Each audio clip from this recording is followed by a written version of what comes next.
right. Hello, friends and freaks and freaky friends. It is I, Teal, diving in on the 21st day of poetry. Hello. So, obviously, the location and theme that I chose was my tub.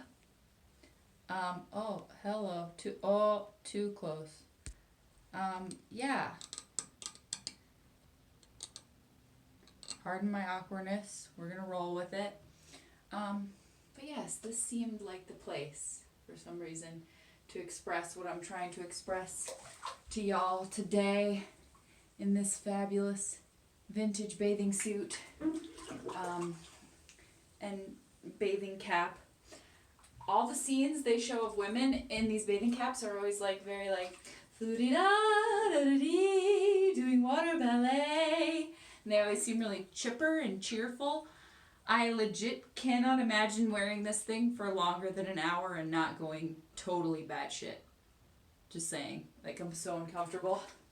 But it kind of fits with the theme, the discomfort. That's kind of part of it. You'll see. It's been a weird day for me and my brain. I've been a little uncomfy in here. A little bit clawing at the walls in here. And so I'm going to address it and not hide from it and just face it and trace it and try to replace it, like my therapist tells me. Yeah. It was kind of an interesting lesson today because it's like I have so many amazing cheerleaders literally texting me every day since I've done this, being like, wow, bravo, go you gotta keep going, yas, Teal, clap, clap, we're on your side.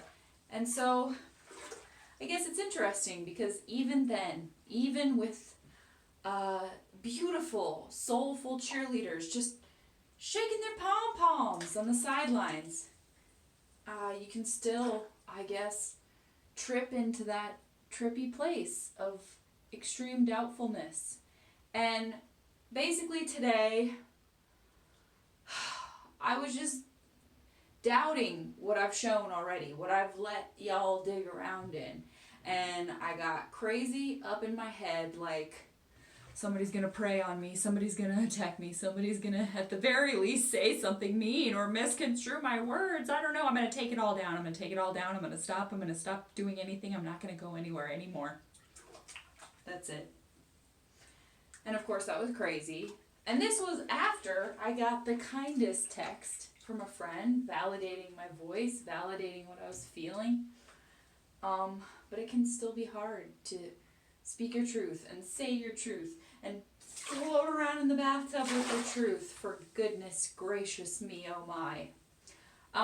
But it is, I kind of just want to, without going like super deep backwards or trying to roll back or slide back or crawl back, I'm not trying to go backwards. But I do want to just kind of address that in a lot of my spiels, speaking, you may think that I like pick a poem for the day and I write down the poem and then I just practice and plan everything I'm going to say with y'all and what I'm going to share and how vulnerable I'm going to be. But that is not the case. That's not the case at all. I just pick my poem and then I speak. I just improvise. I tell you what I'm flowing with. And sometimes you can get into that like tightly wound little vacuum of speaking about one thing passionately, and so you kind of start to see everything like that, and then everything narrows in and you're trying to say a whole bunch of other shit, but it's lost in the clutter. And yeah, I just want you to know it's not all planned, and it is all genuine. But you know, there's things that I speak and that I say that I think, ugh, like, maybe people aren't going to like that, or maybe that was too much, or maybe that was too crazy, or maybe that was too real. Tutus are for ballerinas. So it's taken some guts, and I guess I'm just trying to say, because this thing is squeezing my head very tightly, but it's like, please know that any opinion I throw out there, I have not one or two, of the like angel devil kind of conundrums on my shoulders. It is like a cast of fucking characters over here and over here. And there's always things I kind of am like, do I feel that way? I guess I said that in a pretty extreme way. And when I talk to my therapist, goodness, I'm always talking in analogies. It's my favorite way to talk. And I get very flowery and very extreme. But there's always more to learn. And I rethink it. And I wonder if I'm doing all right or all wrong or all somewhere in that Venn diagram. But that's what it is. It's just, it's not all or nothing. It's all things. It's evolving. But I was feeling really just full of doubt. Chock full of the doubts today. And like, should I do this? Should I let people in on this like secret drawer of my feelings and my inadequacies and my troubles and my triumphs and my tribulations? Should I let them in? And I've decided, yes. I'm going to keep going.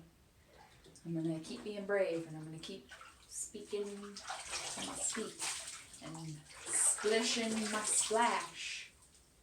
And just stay with me. Oh, that's such a cool show and tell. Let me show and tell before I get all like deep and crazy and emotional on ya. Oh, can she do it, ladies and gentlemen? Can she do it? Stick with me. This is just such a cool dude. I don't want to get him too wet. But my best friend gave me this soap on a rope from the 50s. And it's an alligator. And it's so freaking cool. And then I'll just bring this guy along for funsies. Because he seems to belong. So, yeah. We all need...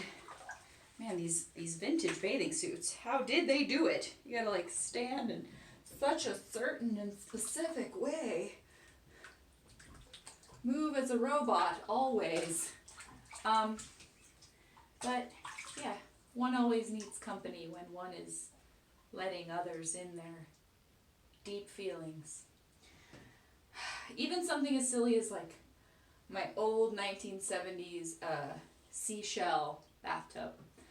I was thinking about how I always crave like luxury, and I want the clawfoot and the separate bathing chambers from the pooping chambers and whatever, I want all of the fancy things and the jet bubbles.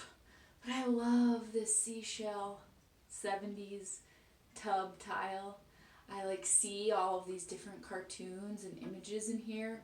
And I was thinking about how so many people just want to like replace all their shit with glossy, clean, white oatmeal. It's perfect. It's brand new. It'll last forever. No, it won't. But it's like, I can't judge either. That's cool. If you want that glassy oatmeal look, you want that like plain, brand new, take your shoes off at the door, that's cool. I don't know what I'm driving at. I'm just trying to say, we're all fucking different, and it's okay. And there's a lot to learn from everything, from every culture and person and pimple and piece of the puzzle. There's something that you're not seeing. There's something that you could dig deeper into and learn more from. Guaranteed. So, this one is certainly vulnerable, and I decided to do it in the tub because the shower and the tub feels like that place where, your vulnerability shows, and the things you're feeling, the heartache and it's either your highest highs where like all your good ideas are coming to you and you're like, whoa, I need a pen, but I'm wet. And you're like singing songs that sound really great because the acoustics are fucking awesome. And you're like, I gotta get my recorder out, but I'm wet. And you have all these epiphanies. Or it's the place where you're like, I'm so fragile, I'm so human, I'm so fallible, I'm so weak. You could just puncture right through me. I'm so scared. I actually I've told my therapist this one a lot, and this is like where my freaky fear comes in. Every time I'm in the bath or the shower, I have this undeniable and agitating and constantly poking thought that the tub is going to fall through the floor, fall through the basement, and just collapse my body in on itself and smush me in a disastrous bloody mess of body parts and bathtub, and I'm just going to fall through eternity. And I think about that a lot. And it's scary. But it's okay. Because it's just part of it. It's just part of this wild thing called being alive. The elements and the many vents. They can all get clogged. But I'm here to talk to you about my physical maladies. And this just seemed like the spot because this is where I do a lot of like that reflection of my body, my feelings, try to heal, try to breathe. I try to shower hum. I do shower humming. I get it real steamy in here and just do like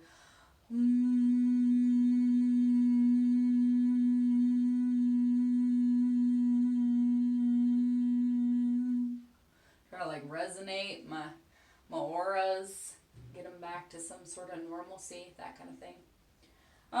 But it'll come up again, and as I said, I'm trying to keep the theme of the shower cap, but it's really squeezing my brain pan, guys.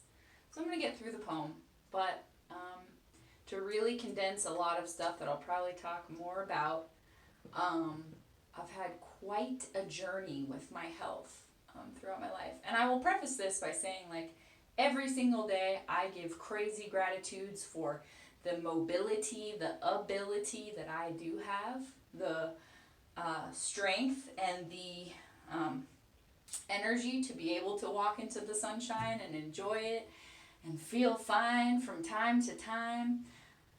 But it's also been quite a struggle. I've had lifelong stomach issues, like couldn't get past 80 pounds until I was in like 7th grade, and I just could never like eat a complete meal without feeling sick. And they gave me the barium milkshake at the hospital where you drink barium and they watch your insides do stuff. It said I had spasms, but they couldn't really tell why, and now they don't even use barium, which really scares me. I've had kidney stones and gallstones and vitamin deficiencies. I've told you I'm allergic to alcohol. I'm allergic to the sun. Isn't that fun, Ducky? That shit's crazy. But most impactful recently has been endometriosis. And it is a topic I will bring up a lot because it has a huge impact on my life. Basically, not to take you through the whole damn thing, but I had to fight tooth and nail to find a doctor that accepted that my overactive gallbladder was a problem. It was cranking out about 90% bile, which is like everything you're eating. Your gallbladder's just like crank, bile. So I was feeling sick all the time. Had a doctor, very talented, skilled surgeon, grateful for him, but he was basically like, well, I can't guarantee anything. I can tell you maybe you're going to feel better, and maybe that'll be 10% better, but I can't really tell you much past that. And I was like, 10% chance? Let's do it. So I had that organ taken out. Basically, he told me, I asked him to look for endometriosis because my doctor had theorized that perhaps that was part of my deal for a long time. He looked and said, don't see a lick of endometriosis. Nope. There is one small cyst on your right ovary that you should probably get checked out in about 8 months. So he wasn't very like immediate or urgent or like, you gotta get in there and look at that cyst. So I could have blown it off. I totally could have blown it off, but I went and got it looked at. Turns out it was not a cyst. It was in fact an egg-sized endometrioma, which is the gathering of endometriosis that had attached itself to my right ovary. So then thus began the process of that horrible, traumatic endeavor. The doctor, who is incredible, amazing woman, told me, well, worst case scenario, you're going to lose the ovary and the fallopian tube. And I knew that's what was going to happen. Like, I knew. And so the story goes, I woke up in my drugged out days, and she said, Teal, wake up. And I said, tell me the truth. Don't remember this. Tell me the truth. Did you have to take my ovary? She said, yes, sweetie, we did. And I said, well, it figures.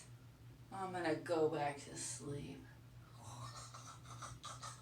So then I had to ask my mom again because I hadn't even remembered. And so I had to learn about 3 different times. Still don't even really accept it, that it was gone. And the endometriosis that they found was described as severe. It was underneath my uterus. It was attaching to all sorts of weird shit. And what they thought was going to be an hour-long surgery ended up having to bring on 2 other surgeons, and it was about a 4-hour surgery. And my voyage was far from over after that. Again, I'll probably talk about it more. There's a lot of things I've done to try to cope with it. I actually started a journal that I wish I had kept up with that was like my sex organs talking as people, as though my body, Teal here, was like a landlord. And I characterized them, and it was like the right ovary and the right fallopian tube left, and they had been writing letters to like say they were sorry they had to go and that they fucked everything up, and I personified all these pieces of me that feel so much pain to try to like cope. Because yeah, it's very mysterious. They don't know a lot about it. They're like, here, take birth control, which is part of how my best friend had a severe clotting event in her brain. They tested her for every clotting factor and said, you're good. She also has horrible endometriosis. They said, you're good. Take this birth control. No problemo, Jano. And yeah, she nearly died. So it's scary. Every time I put one of those little blue pills in and everybody says, well, why don't you just get the IUD? It's like, well, because 90% of the women I know who have had it, almost all of them have told me some really horrific thing about it that I don't know if I can cope with. But I have been told, well, you have to suppress your remaining ovary.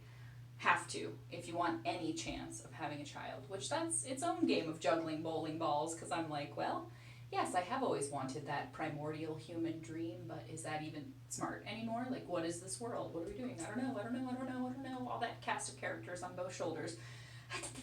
Yelling in my ears. I don't know. And I don't have any money. How about that? I never thought that I would be like the age I am. Being like, well, that 15 years of waitressing, I guess it didn't quite get me there. But that's a whole other bag of worms. Like, you want to freeze your eggs? Cool, that'll be like $30,000. And it could also fuck you up and kill you.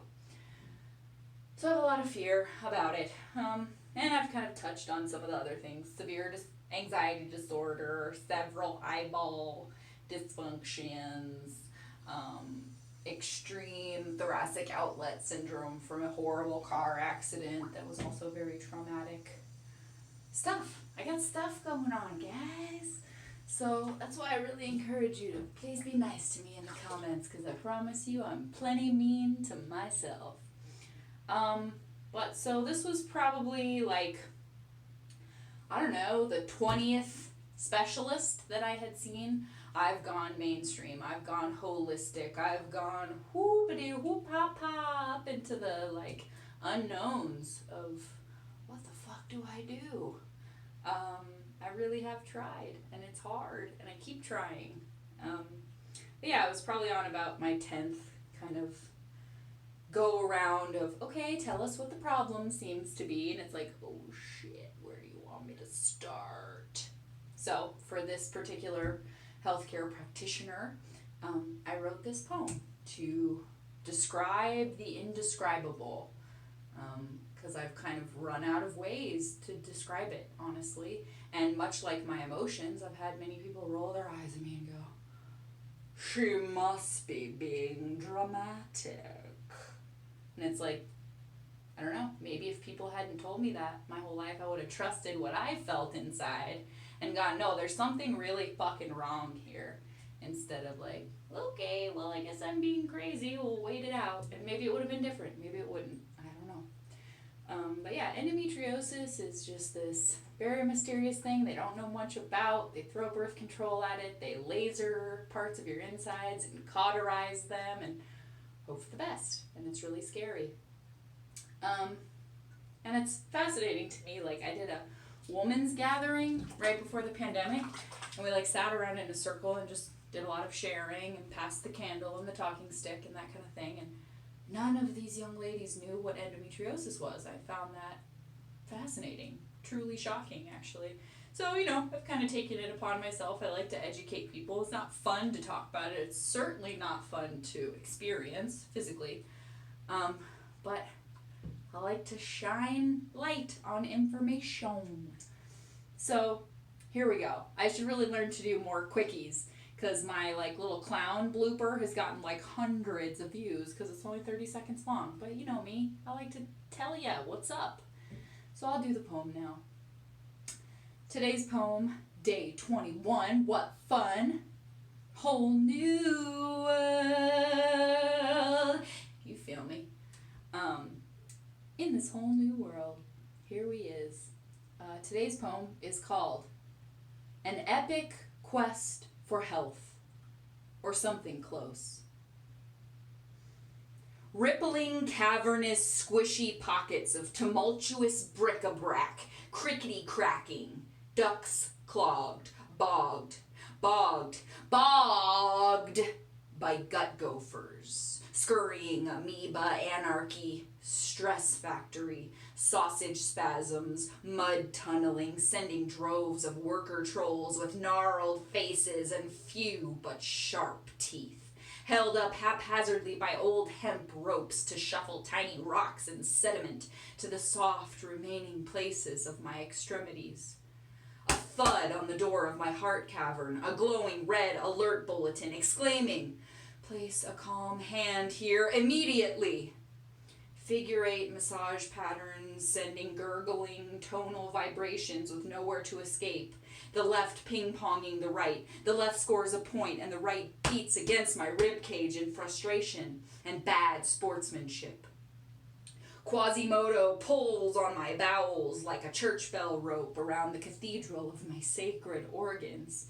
Somewhat dilapidated in a storm of unknown origins, the cranial Templars, chants, and blessings have great difficulty making their way through the tangled vines of nervous system roots to reach the village of my abdomen.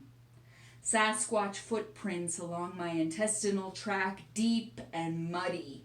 Indecipherable languages belch and swell from within me.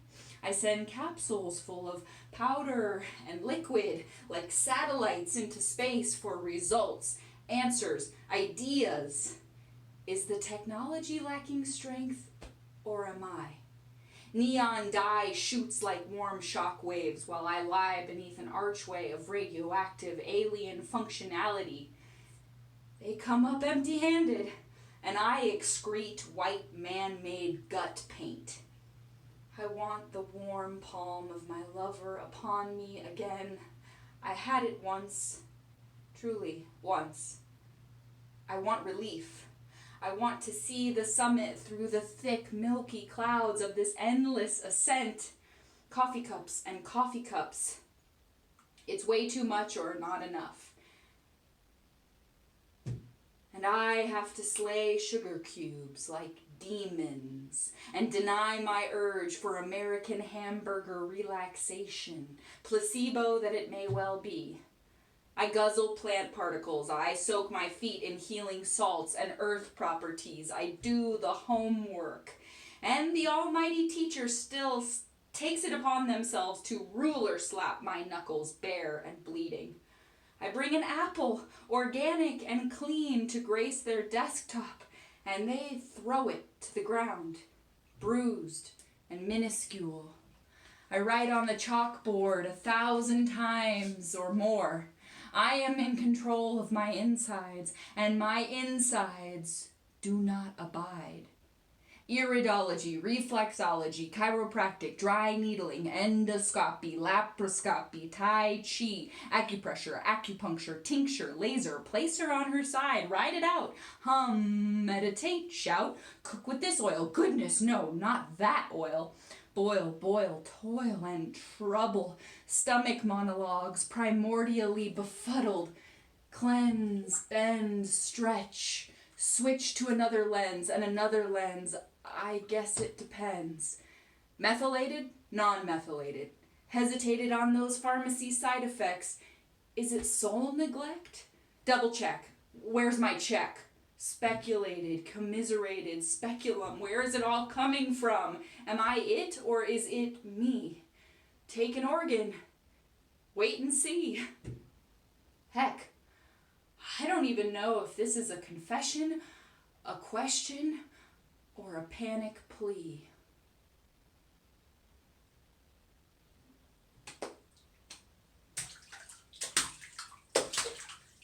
That's it. It's just empathy for everybody who's feeling something, and we all are. It's hard. There's no doubt. And in this country, if you want to scratch away one little square of it to try to figure out the answer, it'll cost you. I mean, it was terrifying. While they were in there taking out my gallbladder, I thought, well, fuck. You might have to take something else to pay for removing that one. It's not like you're paying for something fun, like a spa day. I mean, it's brutal. Everything goes wrong, and it's a horrible recovery. And, you know, so I just get scared. I live with a lot of fear because, like I said, I feel pretty lucky that I can function relatively well. It's not like I can party like I see a lot of people doing, but I can feel the sun and write beautiful poetry about it and stand outside and feel little moments of peace. So that's what I searched for, and that should be enough.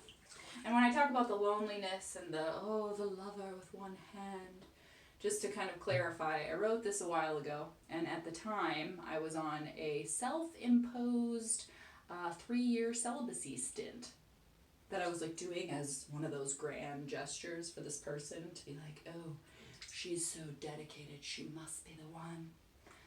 But really it was just awful and lonely and painful. So yeah, that's where that kind of desperado line came from. But I hope you feel a little closer to me and a little heard and seen if you're struggling with your own mean health machine. Scary. It's hard. So I love ya. I'm getting pruny up in here. So I'm gonna call it a day and be back with you tomorrow.